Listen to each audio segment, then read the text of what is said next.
o el del hotel, o la empresa de transporte, de camioneros, que están perdiendo plata, y claro, así tanto. Eso se siente mucho y ha, sin duda, resentido la relación. Ahora, ¿cuál es porque a mí una de las cosas que más preocupa, Ignacio, y tenemos que conocer las cosas como son, por eso es este aporte del programa, lo que está pasando a nivel de la gente, como consecuencia, como decía bien Ignacio, de una demora de la política, que es una posición que siempre hemos tenido y que es muy interesante ver entre los que estamos analizando esto sin pasiones, surge, todos más o menos tenemos el mismo diagnóstico. Este tema de la gente a mí me preocupa mucho, del ciudadano, de la piel, de lo que pasa entre argentinos y uruguayos argentinos. Bueno, se hicieron encuestas, hace una semana se publicó una que daba que el 42% de los uruguayos pide más firmeza al gobierno de Tabaré Vázquez. Chacho Álvarez creo que fue que dijo que cada gobierno estaba escuchando a las encuestas en su país, a la población, ¿no? Y es lo que lamentablemente muchas veces guía a los políticos. Sí, así ¿no? es. Tabaré Vázquez, ¿cuál fue la respuesta que le dio a Kirchner cuando dijo paren 90 días? Es impertinente, ¿no? La palabra de Nick Novoa, del vicepresidente. Que ojo, tiene todo un respaldo, ¿no? Y toda una lógica también, después lo podemos discutir. Pero fue destemplado en el contexto de lo que había. Y suena duro, pero también sonó muy duro que Tabaré Vázquez le escribió una carta a Kirchner. No contestó. Kirchner, no sé si lo tiró a la papelera o qué, pero ni le contestó. Y lo que más llama la atención desde mi punto de vista, y creo, yo no voy a representar acá a los uruguayos, ¿no? pero uno hablando con uno con otro, son las idas y venidas, la conducción errática de Argentina. Y yo ahí me refiero tanto al gobierno nacional, al presidente Kirchner, como al gobernador de Entre Ríos, Jorge Busti. Es decir, en Uruguay hay una visión, digamos, más de acuerdo con lo que viene haciendo Tabaré Vázquez por parte de la población. Pero lo que pasa es que para la gente común dicen, a ver, estos tipos se oponen a unas plantas de celulosa que algo deben contaminar. Pero en Argentina tienen plantas de celulosa que contaminan mucho más. Y eso no lo puede negar ningún ambientalista, creo. Nadie que esté acá lo puede negar. Porque usan la tecnología más vieja, la que se maneja más al cloro elemental, que no es la que van a utilizar estas, que es la más evolucionada, que utiliza la libre de cloro elemental. Y en Argentina, y por casa, las dejan, ahí no pasa nada, ahí no les hacen piquetes. Los paraguayos le están haciendo una demanda a Argentina por una planta que tira efluentes contaminantes al río Paraná. El gobernador de Corrientes dice que si se instala una en Brasil, como se estaba hablando, que contaminaría el río Uruguay más al norte, él no tiene problema. Ahora, y Busti, en determinado momento, emitió un decreto para fomentar la instalación de plantas de celulosa en Entre Ríos, y ahora resulta que es uno de los abanderados en contra de esos emprendimientos. ¿Qué pasó en el medio? ¿Cómo se entiende? ¿Cómo se entiende que Kirchner diga, estoy en contra de los piquetes, mande a la gendarmería a pegar palos, a liberar las rutas en Chascomús y en Santa Cruz, y acá, en los puentes, dice, no se los puedo pedir, no les puedo pedir algo que no van a dar? Entonces, hay una serie de contradicciones y dobles discursos que el uruguayo dice, ¿esto con qué se come? ¿No? Una pauta más, porque también hay uruguayos que nos dicen, bueno, Tabaré Vázquez estaba en contra de las plantas. A mí no me consta, y estuve buscando, y me gustaría que alguien...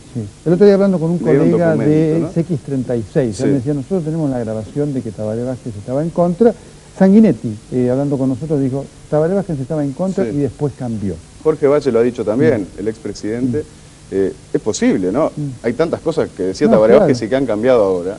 Sin ir más lejos, el fomento de las inversiones, para que tengan una idea, la izquierda uruguaya hoy es una izquierda centro-izquierda, socialdemocracia. El discurso de Frente Amplio cuando estaba en la oposición era, y no estoy exagerando, el inversor es un pirata. Y había un spot que salía en televisión porque se estaba discutiendo si una empresa pública estatal se iba a asociar con privados, ¿no? Y aparecían piratas, ¿no? Con parches, ¿no? Que eran los malos que venían con el capital, no sé cuál. Entonces, tocar una empresa pública es una vaca sagrada en Uruguay, eso tiene toda una historia, se remonta al vallismo, ¿no? A principios del siglo pasado. Ha habido cambios, sin duda, del gobierno, ¿no? ¿Sí? Y fomentar las inversiones es la línea que claramente está marcando Tabaré Vázquez ahora y Danilo Astori, el ministro de Economía, ¿no? Ignacio, la pregunta final, de lo que conozcas, ¿qué aptitud ves en el gobierno hoy por hoy para abrir canales de negociación serios en Uruguay? Viste que en los grandes conflictos a veces la solución o justamente las trabas pasan por las grandezas o pequeñeces humanas. A veces la personalidad de un gobernante es lo que puede contribuir a solucionar un gran problema o desatar una guerra mundial. Lamentablemente, bueno, por el lado de Kirchner me parece que ni que hablar, no tiene una personalidad muy proclive a una negociación y al diálogo y a la apertura, ¿no? Más allá de que ahora sorprendió a los propios argentinos que le rogara, ¿no?, a Tabaré Vázquez que paralizara las obras por 90 días. El presidente uruguayo... también es difícil. Sí, tiene su temperamento, tiene una fuerte personalidad, ¿no? Y acá, además, tiene el respaldo, creo yo que tiene el respaldo de la razón.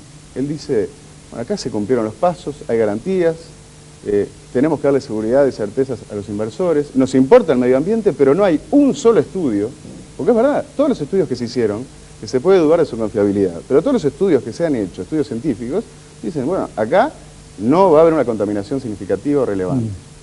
Los que dicen que lo va a haber es Greenpeace, que le dio una medalla en Australia, Nueva Zelanda, a plantas que están utilizando la misma tecnología que van a emplear. Ahora, un punto, es decir, allá se confía, porque, bueno, viste que ya está en el debate, la ingeniera que es uruguaya ya es muy crítica de esto, pero allá la población confía en lo que dice el gobierno mayoritariamente, en cuanto a que no va a ser contaminante. Sí, claro, vos decís confía, y al final es cierto, vos no podés pretender que la población se ponga a estudiar. Claro, ¿no? Los periodistas tuvimos que hacerlo, yo ya sé que es totalmente libre de cloro elemental, por supuesto. los distintos procedimientos, y me he hecho alguna conclusión al respecto, pero eso a la gente no le puedes pedir, ¿no? Y sí, en el fondo es un tema de fe, es un tema de confianza, pero la gente no es boba, ¿no? Y ya te digo, hay realidades que hablan por sí solas. En Argentina hay una cantidad de plantas, y entonces, ¿qué joroban tanto con una que se va a hacer en Uruguay? Creo que ese es uno de los cuestionamientos más serios que se hace desde el lado uruguayo. Ignacio, te agradezco muchísimo tu participación. No, te agradezco a vos, y ojalá se llegue a solucionar esto. Creo que la pelota está arriba, ¿eh? Así es. Y según las posiciones que uno ha escuchado, no parecería tan complicado. O sea, que las plantas van a funcionar, yo creo que es casi un hecho. El propio Kirchner lo reconoció y dijo, no podemos decirle a Uruguay que recibe un 10% del PBI. El tema es cómo. Bueno, acordemos un monitoreo, pongámonos de acuerdo, el control de los efluentes, y bueno, de esa forma tratar de bajar los riesgos al máximo, ¿no? Ignacio, muchas gracias. Gracias a vos. Ignacio Álvarez con nosotros. Bueno, ha sido una noche intensa. Por supuesto que el tema no está cerrado. ¿Qué es lo que quisimos hacer? Escuchar. Y todos tienen cosas para decir de lo que dijo cada uno. Esto es así, y así debe ser. Pero que sí quisimos que se escuchara en todo el país, gracias a la enorme cantidad de gente que nos está llamando, y también en Uruguay. Y más allá de las posiciones, y seguramente de que A quiere decir algo de lo que dijo B y demás, yo quiero cerrar con una intención, porque la intención del programa ha sido mostrar las diferencias, que ustedes las hay,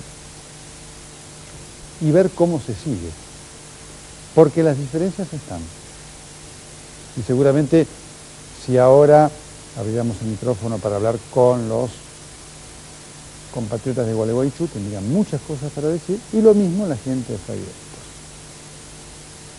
El tema es cómo seguimos, porque ya sabemos cómo estamos, mal, no estamos bien.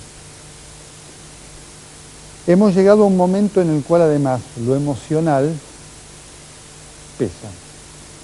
El reclamo de la gente de Gualeguaychú por el cuidado del medio ambiente es total y absolutamente legítimo. El primer programa donde estuvieron fue este, cuando nadie los escuchaba. Así que el reclamo es legítimo. Ellos saben, yo lo he dicho, que creo que el corte es equivocado. ¿Cómo seguimos hasta acá? Si seguimos hasta acá, como llegamos hasta acá, esto no tiene solución. Y por supuesto, es un conflicto a la deriva. Hay sí claramente un hecho. La política ha llegado tarde. Porque ¿cuál es el problema? Llegó tarde la política en la Argentina y también llegó tarde en Uruguay. Los presidentes debieron haberse, como dicen los chicos, puesto la pila mucho antes y darse cuenta que este era un tema muy caliente en la zona y de enorme complejidad para generar iniciativas anticipándose al conflicto. Hoy ya es más difícil. Porque también es cierto, hay que decirlo, que hasta que la gente de Gualeguaychú no cortó el puente, cosa que repito, yo critico, no hubo una atención máxima, sobre todo por parte de las autoridades argentinas. de este tema, que en Uruguay es un gran tema, me consta porque yo he ido, y es, como decía Ignacio, es una inversión enorme para un país con muchas necesidades. Entonces estamos acá. Quiero marcar lo siguiente. Para seguir de aquí en más, hay que tener una actitud de buena voluntad. ¿Qué quiere decir esto? Buena voluntad significa decir, bueno, voy a ver qué aporto para que esto se destrabe. Porque si ese aporte es tomado como una renuncia, es decir, bueno, levantaron el corte, es un triunfo para el Uruguay. Pararon las plantas, es un triunfo para el Uruguay. Si tomamos esto así, en términos futbolísticos, o como se dice en Uruguay, el camiseteo, esto no sirve. Acá hace falta aportes de buena voluntad. Sería un gesto de buena voluntad ese levantar el corte en Uruguay. Sería un gesto de buena voluntad que las plantas pararan la construcción. Y entonces se llegará a esto que todos los que racionalmente vienen analizando el tema están pidiendo: la constitución de una comisión imparcial, de jerarquía indiscutible, que en 90 días no hace falta mucho más que eso, estudie el tema y vea fundamentalmente cómo se va a implementar lo que hay. Porque acá hay otro problema, que es un problema de credibilidad. Las empresas pueden decir A, B, C, D, F. En Uruguay le creen, acá no le creen. Este es un problema muy difícil de solucionar. Por eso hace falta trabajar en gestos claros de generar una comisión que estudie las cosas rápidamente y bien de gente indiscutible. Ahora, cuando yo veo lo que pasó en estas 24 horas, Kirchner pide la detención de las papeleras. Me parece a mí un pedido sensato, pero no pide el levantamiento del corte de ruta, que también creo que es sensato. Tabaré Vázquez responde: ¿cuánto afecto le tengo al presidente argentino? Pide que se levante el corte en Gualeguaychú. Insisto, para mí es sensato, pero no pide que se paren las obras. Si estamos con este juego que es de adolescente, vamos mal. Esto se soluciona muy fácilmente con acuerdos de Cancillería. Se dicen, anunciamos esto simultáneamente y listo. Y evitamos tomar y generar situaciones de que yo primero, vos primero, que parece de chicos. A mí esto me parece realmente increíble y preocupante, porque abajo está la gente. En esto estamos. Y este es el problema.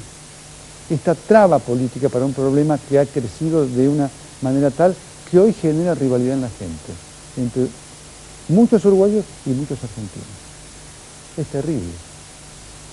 Es terrible. Quiero recordar algo, porque es muy importante en esto abrevar en la historia. Y ustedes dirán, Nelson, ¿qué ejemplo dramático pone? Prefiero ponerlo como ejemplo dramático para que aprendamos. En la década del 30, el Paraguay y Bolivia fueron a la guerra por el Chaco paraguayo, peleándose para defender, en definitiva, intereses de empresas petroleras, una americana, otra europea, que decían que ahí había petróleo. Se mataron, pero se mataron decenas de miles de bolivianos y paraguayos. ¿Sabe qué pasó? Ahí no había una gota de petróleo. Y las empresas se fueron. Y la devastación quedó. Y el encono quedó. Y llevó mucho tiempo superarlo. Superarlo le valió el Premio Nobel de la Paz a Saavedra Lama. Aprendamos, por favor, de la historia. Y exijamos a las dirigencias políticas que actúen con responsabilidad. No pueden quedar presas de las encuestas. Deben tener liderazgo. Tener liderazgo hoy significa generar condiciones de diálogo que permitan reanalizar la situación y que con un clima de tranquilidad, dado por el levantamiento de los cortes y la suspensión de la construcción de las obras, pueda sesionar una condición indiscutible que traiga la solución lógica, racional, a un conflicto increíble, absurdo y muy doloroso. Hasta el próximo jueves. Muchas gracias.